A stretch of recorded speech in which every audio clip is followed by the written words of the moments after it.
Welcome in everyone and welcome to the Cup of Tea channel. So we've just had our Diablo 4 Campfire Chat with Adam Fletcher, Adam Jackson, as well as Joe Piora, giving us a little insight on what's to come next Tuesday when the mid-season content drops. And with it, we're going to be receiving the Gauntlet leaderboard system, Vampiric Powers are returning, and in addition, some class changes, buffs, and some tweaks. And they also mentioned about PTRs and some more information about Season 4. So this video is just a brief summary of what was shown and discussed during that live stream. So without further ado, let's get started. So starting things off, the Vampiric Powers are returning. In Season 2, this was the whole mechanical theme behind it, where in the quest, as you're helping Eris, you get bitten by a vampire and able to obtain Vampiric Powers to use for your character to progress. You would level this up using Potent Blood and be able to slot them into a certain amount to gain these set abilities. This time round is a little bit different how they're going to handle it. So from Season 2, when they brought in the Season 1 mechanic of the Malignant Hearts,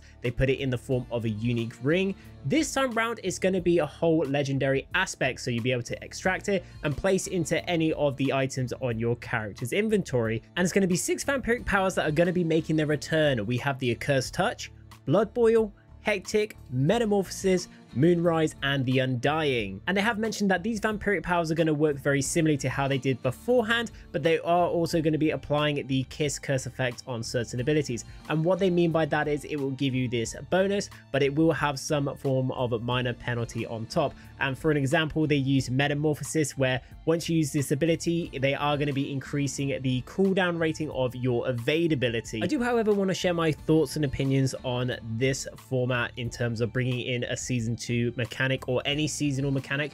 Rather than it being an aspect, I feel like this was a missed opportunity to bring a new player progressive system back into the game, give you something extra to farm or grind out to really enhance your character's powers and abilities. I said in a previous video, maybe like a talent tree system or a new glyph format where it could be applied to the Paragon board system. Anything like that would have been definitely good to put into the game to make it more healthier. When it's an aspect, you run the risk of it being in the way of other aspects you may want to apply into your build, to the point where you may not even use these aspects in the end. But moving on from the Vampiric Powers, now we're actually going to move on to the subject of snapshotting, where they actually address the issue. A lot of players are raising the issues and concerns about it. What snapshotting is, for example, with the Barbarian, if you're using the Whirlwind ability, as you're channeling it, you may be gaining some form of damage stack buff. As long as you channel that effect will stay on the character. And whilst you're channeling, you would then swap it out for another item. You're still gaining the buff benefit from it, but now that you applied that new item, you're then gaining the addition of that, and you could essentially stack all these power buffs together to really pump out some ridiculous numbers and actually break the game. And this was happening during the Abattoir of Zero as well, that was commonly reported. What Blizzard have done now, they've actually pretty much removed all forms of snapshotting, and also down the line to completely remove them altogether, because it's a feature that shouldn't really be in the game. And linking into the Gauntlet leaderboard system to prevent snapshotting, what they've actually implemented is when you enter the Gauntlet, whatever items you have equipped, skills selected, Paragon board, whatever you have put into place, as soon as you enter, you cannot swap any of these out. So this will prevent any forms of snapshotting abuse mechanics. And speaking of which, they actually gave us a showcase of the Gauntlet leaderboard system finally, with 3 of the developers all trying different classes. I believe it was a Necromancer, Sorcerer, as well as a Barbarian, and then we had a commentary over by 2 content creators known as Anacake Live and Macro Bioboy. And essentially each player had an 8-minute timer in which they had to earn the most amount of points, and it was interesting to see how they actually approached and strategized on it as well with their classes. So when collecting proofs of might by slaying monsters,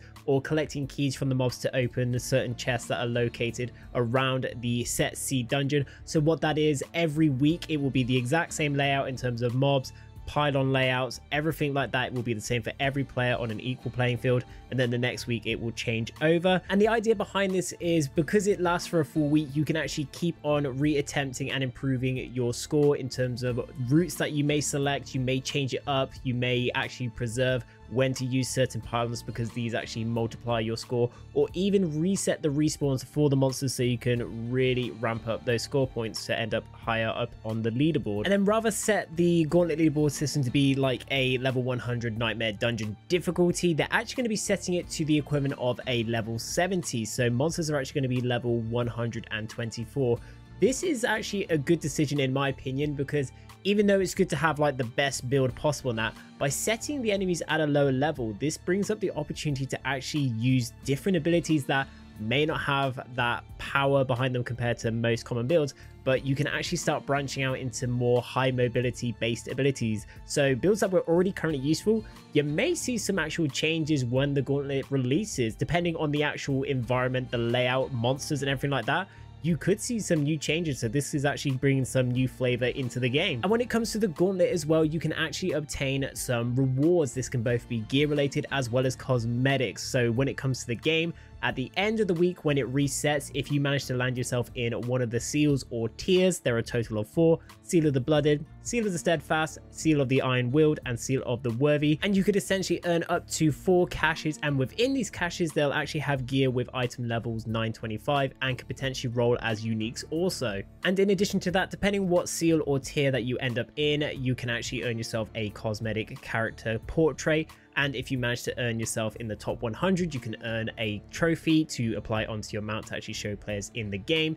And then finally, of course, is the Halls of the Ancients, which is the top 10 players within their class category. Their name will forever be sealed for that week. So that's more or less pretty much bragging rights. And they've said that's pretty much what this all is. It's more to do with showing off your class, your builds, and earning your name on the board. This is not an essential way to focus on farming gear. I'm also going to add in the description below a link to the actual blog post for the Gauntlet leaderboard system, so if you want to read it in a little bit more detail of what it's all about and what you can do to prepare for it, it will all be located there, so be sure to check it out. And now moving on to the class buffs and changes. I'm not going to go into too great detail because obviously we have the patch notes being released tomorrow, so this is more or less a general overview on the changes they're kind of applying when patch 1.3.3 goes live. So when it comes to barbarians and druids, in terms of their basic skills, that early game, they're looking into improving aspects of that. So this is more or less your resource generators. When it comes to companions and minions for druids, specifically the wolves, as well as the necromancer minions, they're going to be receiving some buffs. And in addition, for necromancers, movement speed improvements are going to be along the way as well, so rejoice there, necromancers. When it comes to the sorcerers, they're looking into making improvements to some of the paragon nodes as such, but also the incinerate as well as the conjuration abilities. Rogue, they want to look into improving the ranged abilities, so they've actually made some changes to Heartseeker, Barrage, all those kind of skills, but in addition they've made some changes to one of the aspects as well. And not only classes have received some changes as well, the Seneschal, the whole seasonal mechanic in Season 3 has received some tweaks as well, some nerfs essentially. I think this is all just to balance things out before the Gauntlet leaderboard system. So they've made some changes to the tuning stones, the poison support, bleeding support and burning support, and then the governing stones such as Tempest has also received a tweak. Now this next subject actually links somewhat to class buffs and changes in itself. So they actually wanted feedback from the Diablo 4 community in terms of what they should do in terms of focusing on implementing new legendaries and uniques for builds. So beforehand, at the start of every season, each class would receive one new aspect or legendary and one unique item, as well as some changes to abilities, and then potentially have a new viable build. Now what they were asking the community was, would they still want to go ahead in terms of applying that? And the drawback to that is once they implement these things in, sometimes that build isn't even viable compared to the high-end performing builds. What they want to kind of do this time round is focus on 1 or 2 classes, kind of like what they did in Diablo 3, and really bump up some buffs to certain skills and abilities, and then also implement legendaries or uniques that really make that build accelerate. So I feel like that is a better option. Reason being, that's gonna feel like there's a lot more implemented into the game. It feels like a bigger impact in terms of like, oh wow, this class actually has this really cool build, I want to build towards that, or still build into the other build which is still more than viable. It's going to give that a game a lot more variety and choices. And then they didn't really specify if this was the case, but maybe this could be, okay, that is now implemented into the game during the season. Midway through, we're actually going to bring in these changes now for these classes, and if that's the route that they take, I feel like that's going to benefit the game a lot more. It feels like there's a lot more going to be added into the game within each season rather than having to wait for the end of the season before new stuff is added. And then the final section of the Campfire Chat, apart from the Q&A, was anything to do with Season 4.